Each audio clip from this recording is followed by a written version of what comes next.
This is the Nancy Stevens Lifestyle Show here on the New Horizon Radio. A very warm welcome to the Nancy Stevens Lifestyle Show here on the New Horizon Radio, and I'm so excited to be back for my second week. Funny enough, I feel a little bit more nervous. I don't know, maybe it's because I'm aware that more things can go wrong, but I'm so happy, and the reception I've received from my last show has been amazing. So thank you for being so welcoming, having me back on the airwaves here in Milton Keynes. So a little bit about me, if you missed last week's show. I've been a fashion stylist for about 20 years. I'm a dopamine dresser, so today I'm wearing violet if you're watching this on YouTube. And I have a real passion for fashion. I grew up in the theatre. I do theatre reviews. I love the cinema. I love reading, and I just like talking. So that's what I'm here to do, is talk to you.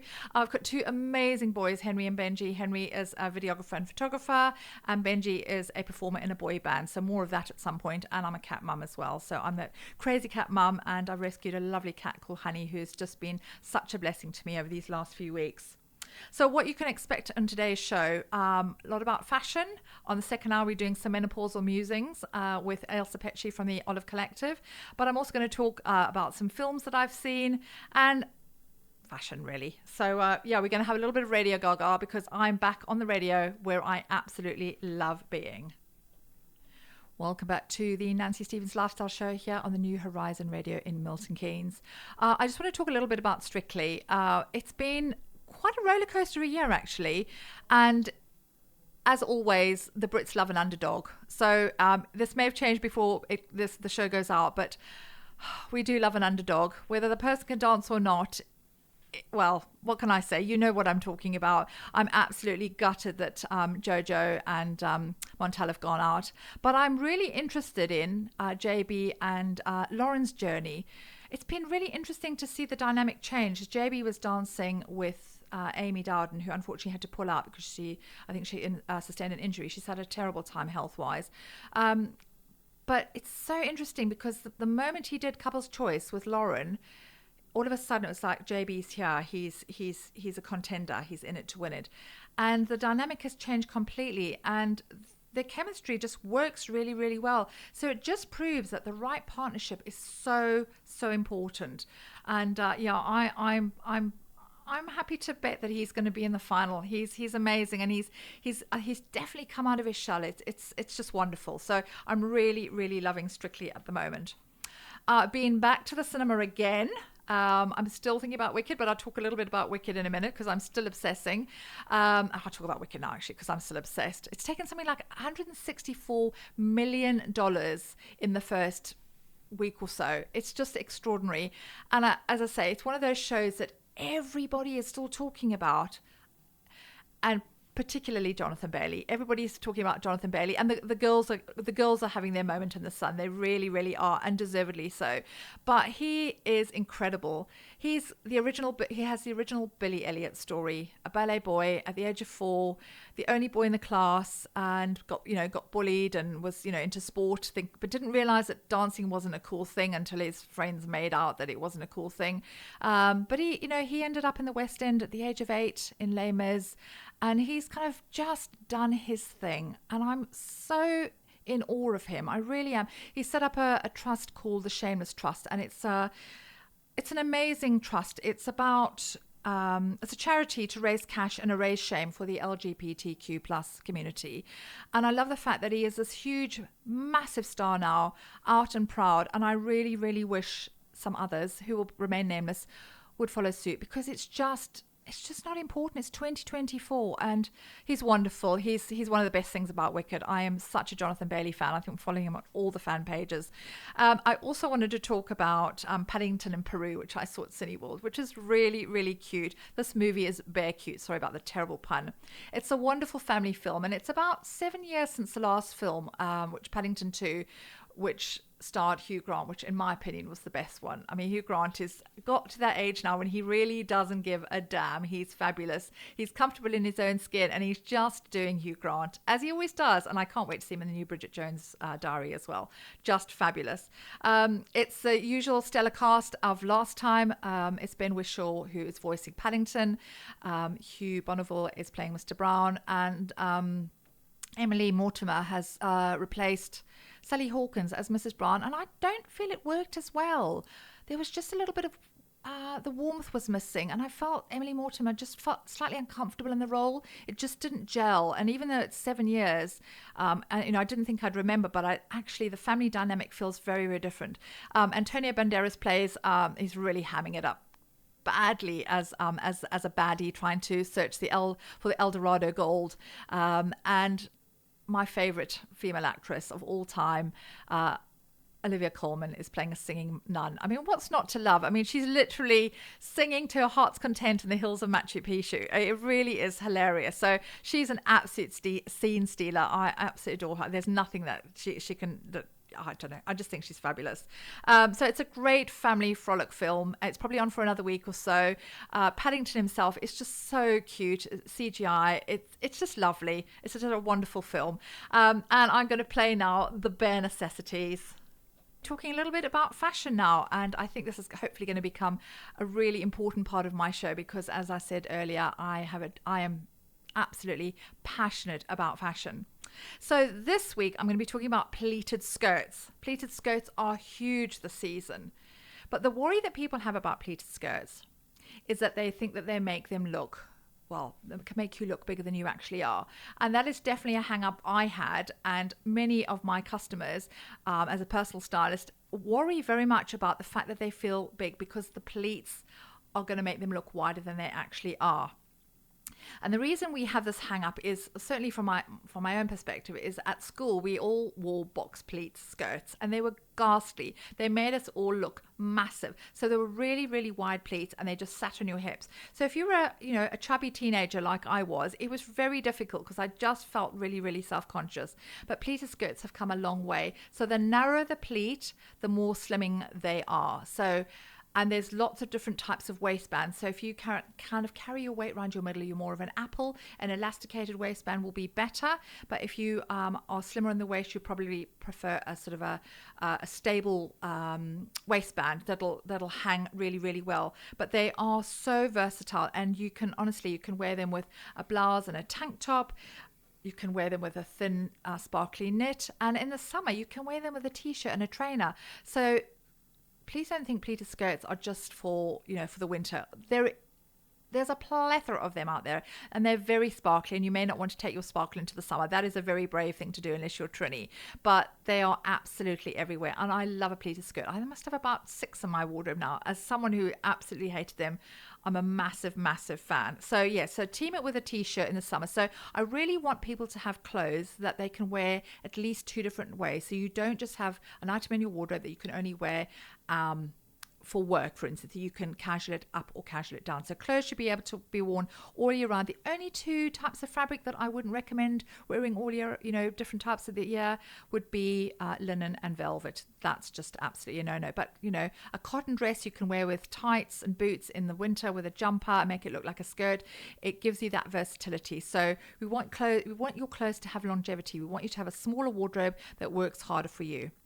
So based on that, I'm going to play a song that's actually very dear to me. It's a song that was actually played, it's my theme tune when I first started on radio many, many years ago, probably 15 years ago, on another radio station. And it's dedicated Follow Fashion, and that's exactly what I am.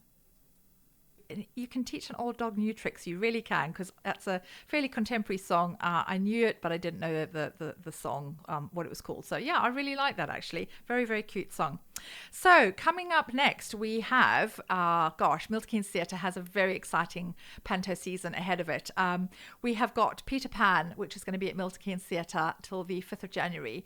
And I love panto. Oh yes, I absolutely do. I know everyone's going to be saying that loads, but it's such fun. It's the one time of the year when everyone can get together, and it's probably the only time whole families maybe will ever go to the theatre.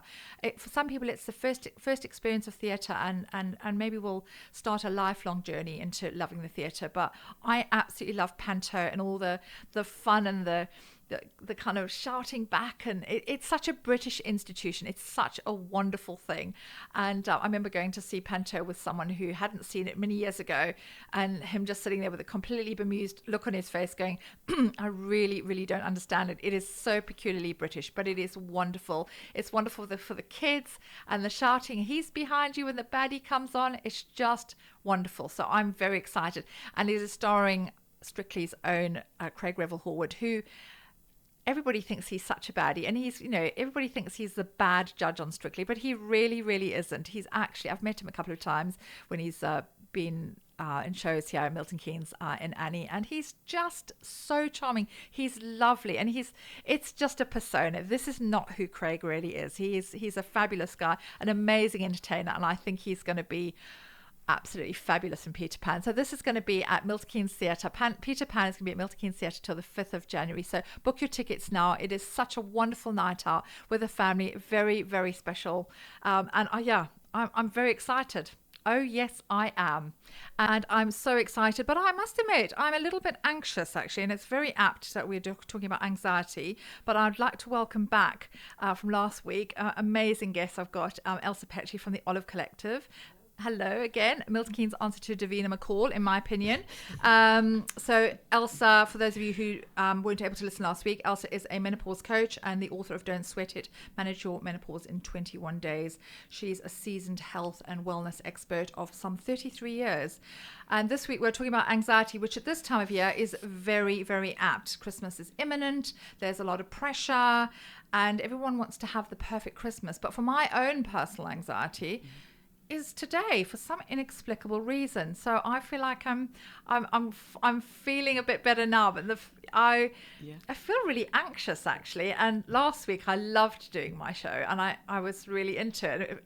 But this week feels like a second album kind of thing. So maybe last week the first one was a fluke and I'm going to get discovered, I'm going to get found out, but this so I'm glad that you're here and I have someone to bounce off, but I'm not going to lie, my anxiety levels have been quite high. I would say almost stratospheric actually. So I'm really glad you're here with your lovely calming nature to just calm me down, and let's talk about anxiety and explain exactly what anxiety is. Yeah, well, anxiety, bless you, I completely understand how that feels. I'm very much an anxious person as well by nature, and anxiety can hit us at all sorts of times, can't it? And it does feel very, very overwhelming. So anxiety itself is a stress, but it seems to be a fear of something that's ahead of us. It's something that hasn't even happened yet. We can fear it. And also anxiety is almost like, even if you are under stress, that stressor goes away, but you still feel that anticipation, worry about it. And it's a very, very difficult thing to get under control. So absolutely, I mean, look, you do brilliantly with these shows, and I know that this has gone very, very smoothly, and you're obviously talking about that now because of what we're doing. But trying to get anxiety under control is, I probably think, one of the hardest things. And if you're somebody who's experienced stress or anxiety sort of throughout your life, unfortunately, when you go into midlife, when you go into menopause, it can actually be exacerbated. So a lot of women do really struggle with this. This is actually one of the biggest symptoms that I actually seem to work with a lot of people.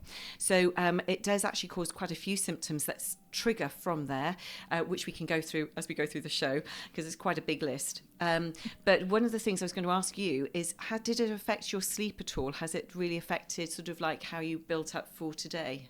Well, interestingly enough, not, because obviously we had a chat in the week, and my sleep has been very disturbed over the last week or so, and I've been going to bed too late and doing the scrolling thing, which is really not recommended. So I know all the things not to do. Yeah. So yesterday I went to my amazing health chap in Newport Pagnell, who's like a health guru, with the list of all the vitamins that you recommended, and I had actually run out of magnesium, and I know that magnesium really, really works well for me. So yeah.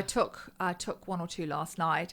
And I went to bed a lot earlier, so I probably had 9 hours sleep. So I feel so much better. Yeah. So I was fine. I prepped my show and everything felt fine. I woke up this morning, started getting ready, and then I just that anticipation. Yeah, it's the anticipation, and I think it's good to be have the adrenaline, because Yes. I think it means it means you don't care. And I know a lot of performers say they still have that anticipation and that adrenaline rush, because once you stop having that, you've checked out and it's time to stop performing. Absolutely. So I would never healthy nerves you want. Yes, healthy nerves. Yeah. Yes. So I would never get to the point when I just thought I'm just going to rock up and just do my show and it's just going to be amazing, because that's complacent, B, it's big-headed, and C, I want to feel a little bit of these nerves because it shows that I care.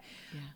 But the churning in my stomach and the sort of the slight heart palpitations is not something I'm massively used to, because I'm a pretty confident person. Public speaking is not it's my thing. I love it.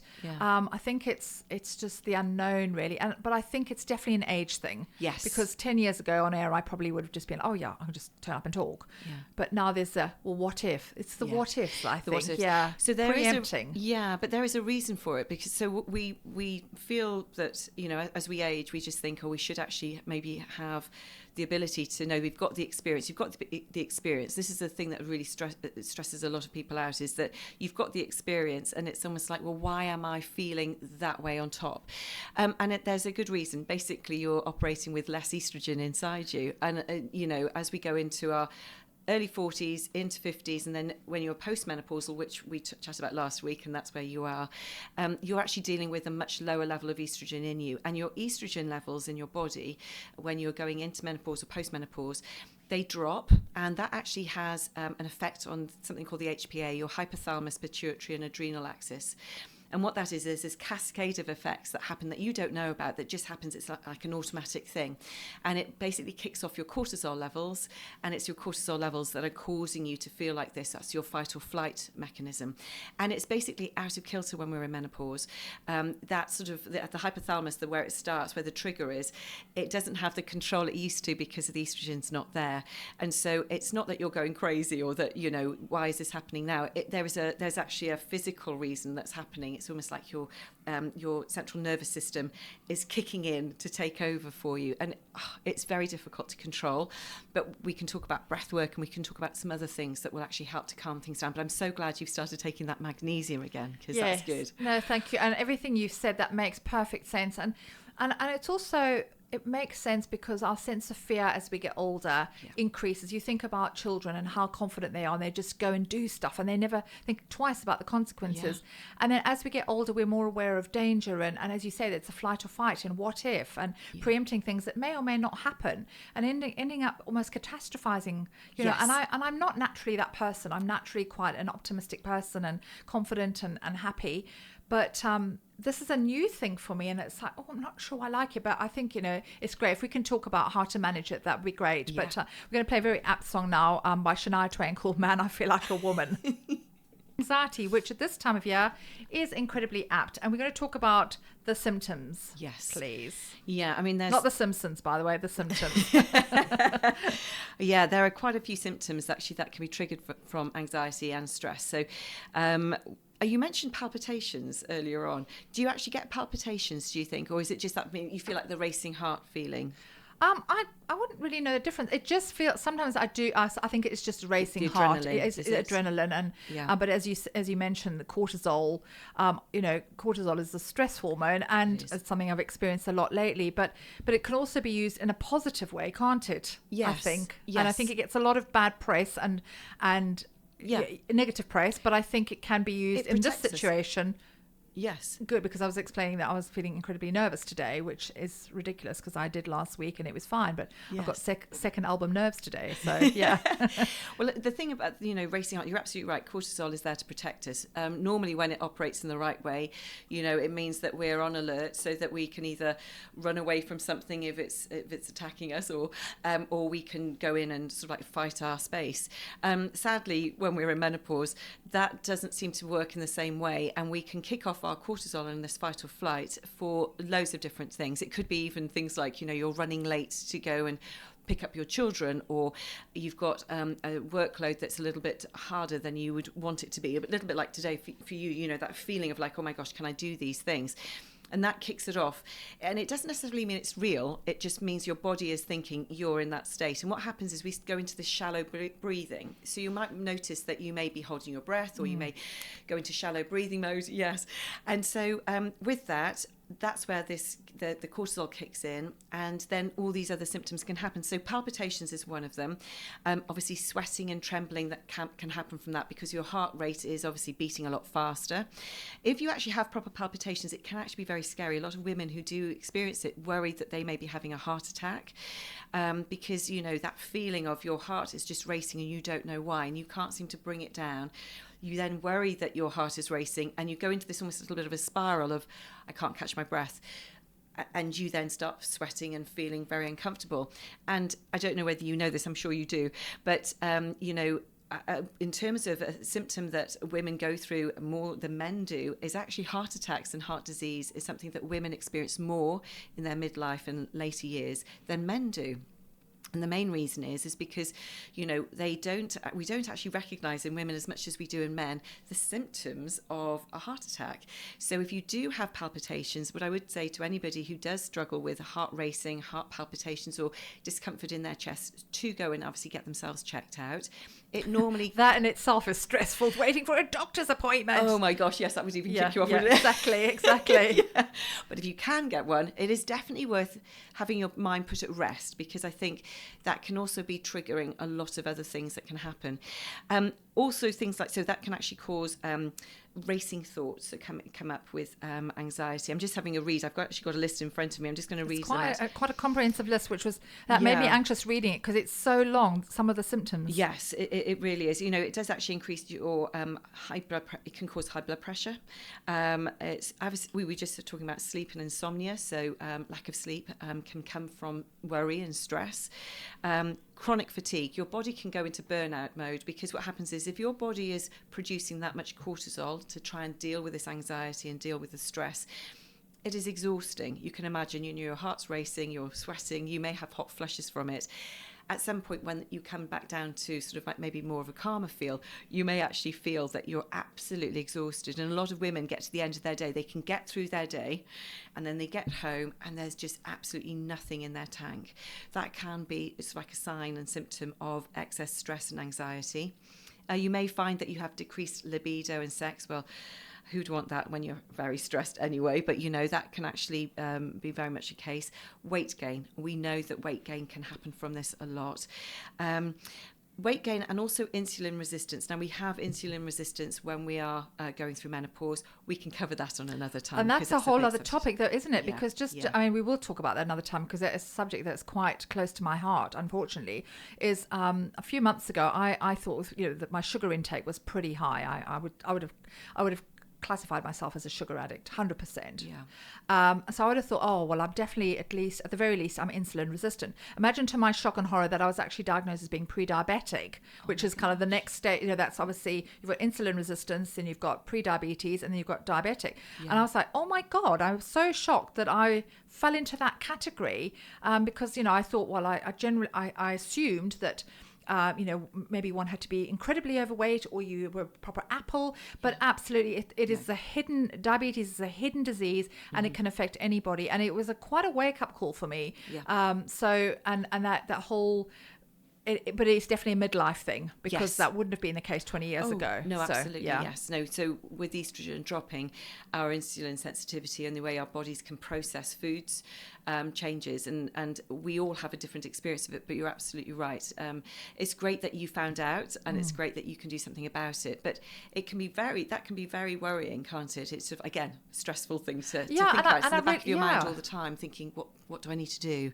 Am I doing the wrong thing? If you have something that may be sugary, you might suddenly be having that massive guilt and all of those things, which you don't want to have when you're eating. You want to be able to eat healthily and mindfully, but also, you know, be able to live. You do want to be able to live, and that's a tricky balance to get. It really is, isn't it? I think no, this is menopause. I've completely forgotten what I was going to say, but it is about not being obsessive. But I was recommended very worryingly, actually, by the dietitian to go on the keto diet. And I was like, I'm not comfortable with it. And I'd explained that I had a history of disordered eating. Yeah. I did not want to be focusing on my food at all. And so to be putting me on such a restrictive diet made me more stressed. And I just thought, you know what, I'm just going to do my own thing. And and we'll talk about nutrition another time, because it's a subject very close to both of our hearts. But absolutely. I've definitely cut down, if not cut out sugar completely, all UPF, all that sort of thing. So that has definitely helped. And I'm just waiting to have a blood test to see whether I'm actually still pre-diabetic. I feel like I'm hopefully not, but hopefully it's dropped. But again, you can never assume what's going on inside your body, can you? No. That's the thing that's so frustrating, is if we could all go through the same pattern, it would be wonderful, wouldn't it? Or, if you cut yourself, you know where the pain is, and you can actually then identify that and deal with it. But when it comes to your body, especially mental well-being, things like, insulin resistance, you only find those things out, sort of almost like as a sort of like a byproduct of something else that you may be going in for. So, it is a tricky one. It's a big old subject, isn't it? I'm so happy to be back. And we're talking to Elsa Py about anxiety, which is very apt at this time of year when everyone's running around like headless chickens, stressed to hell, feeling that you've got to create this perfect Christmas. And what does that even look like? But on a personal level, anxiety is something I've suffered from today. And as I say, we're having this sort of second show crisis and doubting myself. So let's talk about the symptoms and, how we can sort of help going forward as well. Absolutely. Well, I think we all need some really fun tips to like help calm us down. So why don't we have a little tip or two? I always like those tips.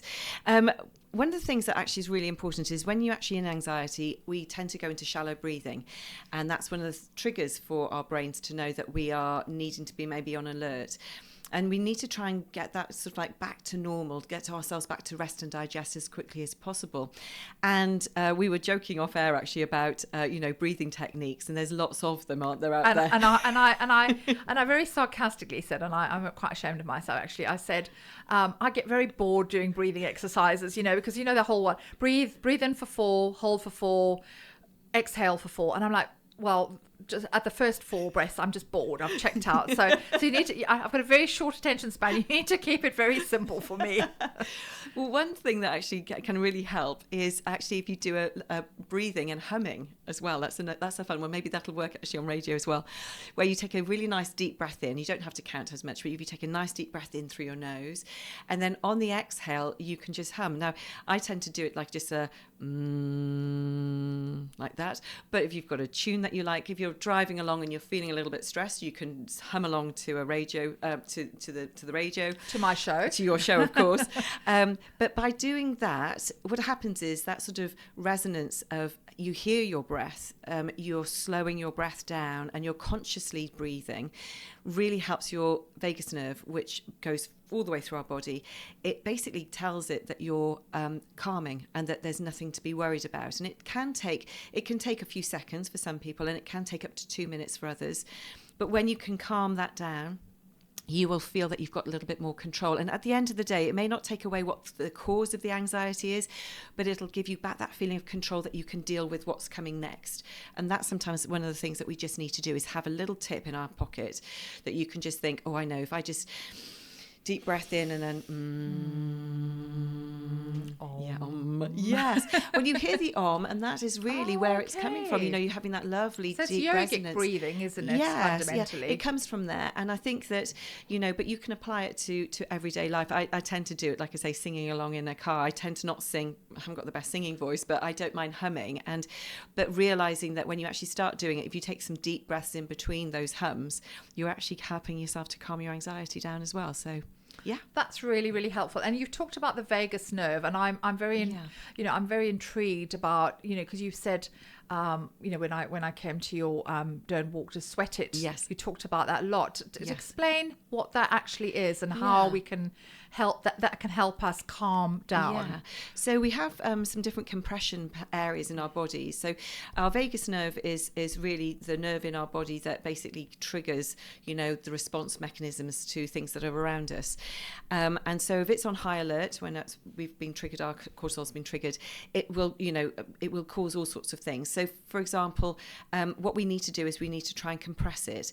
Compression actually works. So there are two ways, so I'll just go back. So two ways. We can calm it down by allowing our breath to be slower, so we can recognize it that way. But if we do something like a compression exercise, and that could be just popping your right hand under your left armpit, which sounds a bit strange, but yeah, right hand under left armpit, yes. And then take your left hand across your right arm, and you're giving yourself a little bit of a hug. So and then you press your elbows in. Now obviously we've all got different bust sizes. Yes, or for chaps, it doesn't matter mine's so out much. there on my shelf. Yeah, but if you can adjust yourself so that you can actually just maneuver yourself so you're comfortable, and you almost like you squeeze inwards, and then you can just do a little bit of a hug, and then you're going to just do a little rock from side to side. And when you do that, and then take a deep breath in and a deep breath out, what you'll find is just doing that for a minute or two, you can really calm yourself down. It gives yourself almost like that containment hold. It's like a containment hold to bring yourself to feeling that you're secure, you're safe, and everything's okay. Sometimes we look for other people to come and give us a hug. Sometimes that can trigger us off and make us feel worse. Don't be too nice to me, because I shall sob my eyes out. Yes, that feeling. But this way, you can almost do a little bit of a self-soothe. I always remind myself of when I used to have the children, when they're babies. You can imagine when you're a baby, you're held in somebody's arms and you're rocked, and that's sort of like that nurturing feeling. And that's really where we want to bring our sort of like our central nervous system back down to that rest and digest. And that's one of the little things that we sometimes do in class. That feels so lovely, actually, and it did feel strangely comforting. Good. So I shall, in future, when I'm feeling anxious, give myself a little self-soothing hug. Yeah. Try and say that. So I'm going to play a song that's very apt now. It's Kelly Clarkson with Stronger. I'm so happy to be, the last link, joined by Elsa. It's gone quickly. We've been talking non-stop, actually. Honestly, I feel like we could just talk constantly. It's a 2-hour show, and we've got to compress it into an hour. So, but it's so lovely to be talking to you about the subject that is very apt at the moment, and that's anxiety. So you've also got a little bit of some tips going forward as to how we can manage this over the next few weeks, please. Yeah, I think one of the things that's really important, as you say, going into Christmas, we all put ourselves under a huge amount of stress, don't we, in terms of, making sure it's perfect for everyone. If you can take just a few minutes out of your day just to sit quietly and either breathe or do some self-care that really works for you, that you love. That could be anything from reading a book, crochet. I won't say scrolling on your phone, because scrolling on your phone, as you know, it just triggers everything, and you're suddenly realizing what you haven't done, and your brain goes into overdrive. It's terrible. Do you know what I thought? I thought I was being really good that I set a timer on my phone for scrolling, and then when it comes up, say you've got 1 minute left, I just ignore it. and it's really bad. And I think, am I a child or something? And why do I do it? Because it's so destructive, and you end up going down a rabbit hole, Jonathan Bailey rabbit hole, to be more specific, a wicked rabbit hole. That's all I've been looking at for the last 2 weeks. And it's like, and it's such a bad use of time. So it is, hours can go by, can't hours, they? So I would say, for me, switch your phone off, and then put it somewhere else. I think for me, that I'm going to have to do that now, because it's really, really bad. So, I mean, I tend to find that I actually, just from the way I operate since I've been in my perimenopause, I actually wake up, my anxiety hits me in the middle of the night. I know a lot of women have that. So they're woken up from it. But I have catastrophic dreams, which really are triggered by worse things like, if I've had chocolate or not such great food the day before, my night times are bad, and then my next morning feels quite difficult. And one of the things I do first thing in the morning, which is lovely, is instead of going for caffeine or anything like that, I have a hot water with a slice of lemon, and I just start to think about how can I sort of almost like start my day as fresh and as calm as possible. So I actually get myself up 15 minutes earlier than anybody else, because I like to have a little bit of time to me, and I allow myself just to come into the day the way it feels good. Stretching is a great way of doing that. So you calm your mind, you take your deep breaths, you have something like some hot water or some lemon water. That's a great way to do that. And then to stretch your body, because sometimes in the night, if you have had an anxious night, your body's quite tense when you wake up. You may feel that you're aching all over. To expand your limbs, do some really lovely maybe Pilates or yoga, fold downs, or just stretching your arms over your head and taking some deep breaths in, really, really good for you. So that's something that's really good to try. I actually do that, and it really, really has been a game changer. Is the hot water in the morning. And I do yoga every single morning. Brilliant. So like tomorrow I'll be probably having an early swim. But generally speaking, if I'm not exercising at the gym doing a class, I will be doing a 30-day program with yoga by Adrian, which I've been doing since lockdown. I've been following her. She's amazing. And it is that 20-30 minutes a day when you're just stretching, downward dog, you're getting the sort of the lymph, the lymph moving through the your body. lymphatic system, sort of starting to work, and the blood flowing, and also going to child's pose, and just that or just rocking, just gentle rocking, as you say, is so wonderful. And journaling and meditating, but this is something we can talk about another time. I mean, it's a subject that's very, very dear to my heart, and for me as someone who's not a morning person in any way, shape or form, it's been a game changer. Even going for a walk, I tend to always do a walk first thing in the morning, because I know that I can't necessarily always feel like I can fit it in, but doing something that's self-care for you, whatever that is. It could even be crocheting, knitting, taking 5 minutes out in the middle of your day and just making yourself very present to what you're doing can actually really help to reduce your stress levels, can get your brain back into the moment of where you are right now, so that when you refocus on the next thing that you need to do, you feel that you've got that control. I think control is really, I may be a bit of a control freak, I don't know, but it's that feeling of having that control back, and that's really what we're trying to do. So deep breathing, moving your body mindfully, and taking those few moments, and maybe just addressing some of the things that you're putting into your body so that you're not re-triggering and inflaming it anymore. That would be good as well. Yeah, because we are, we are what we eat, and but also the walk, going back to the walk thing, just being at one with nature without sounding too sort of woo-woo, it really does help. Just fresh air. I mean, I struggle to get out of the house in the mornings when it's dark. I really, really do. But for me, yoga is the thing that works. And the thing is, I always say you've got to find the thing that works for you. Yes. It's no good saying, you should do this, you should do that, because it's not prescriptive. It has to be right for you. So absolutely find your thing. And people might be trying loads of different things their whole lives,